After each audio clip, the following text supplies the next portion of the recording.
And then another question coming in from Raul from YouTube. Raul's asking, is it true that the higher that you live in a building, the worse your body will get? Will his body voltage get higher, or would his body get higher voltage if he lives higher up in a tall building? If you, it's like if you're standing on the earth, there's a 300 volt difference in potential between your toes and your head. And if you go up, like 15 feet, then it's going to be something greater. And if you go up, it's going to be greater and greater and greater.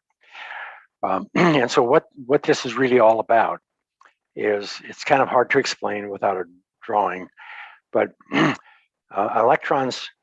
negative electrons repel each other. They push each other away. It's like the blood viscosity. Because their blood cells are more negative, now they repel each other, and so now the blood is thinner. They're not stuck together. So when you're standing barefoot on the earth, then everything in your body is at equal potential with the earth, period. You have the same amount of electrons per square inch as the earth itself. Okay, so now, as soon as you put a pair of shoes on, then what happens is all of the free electrons in your body are going to be pushed by the free electrons on the earth to the top of your body, to the top of your, to the upper part of your body. So that's, and you're going to be more positive in the legs and the lower extremities, and more negative in the upper extremities.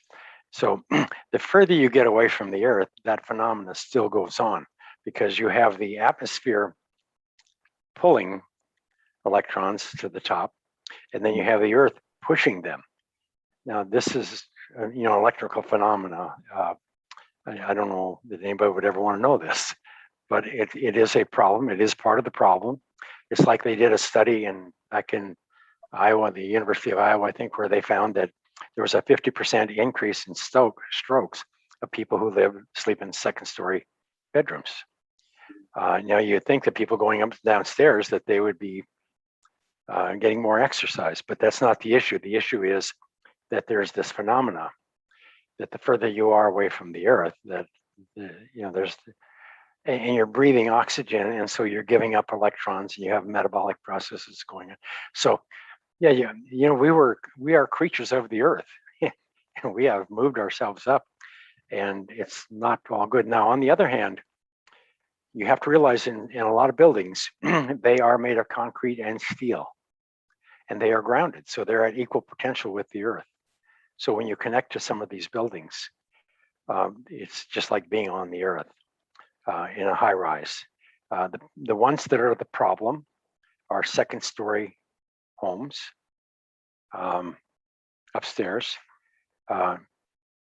Third stories, I hate to say this because I know there are people living out there in third stories when I say this, but in the early days, we used to call, first floor, people were pretty healthy. Second floor, their health was, somewhat less healthy. But people who lived in third floor, we used to call them death row because they were the sickest. Now, and I shouldn't say that, but in all seriousness, these were wood frame buildings. These were not concrete buildings. If they're in a concrete or a stone building with rebar and all those things, they're earth. That is earth. So you're kind of living in a cave sometimes. But there are certain of these three-story apartment complexes.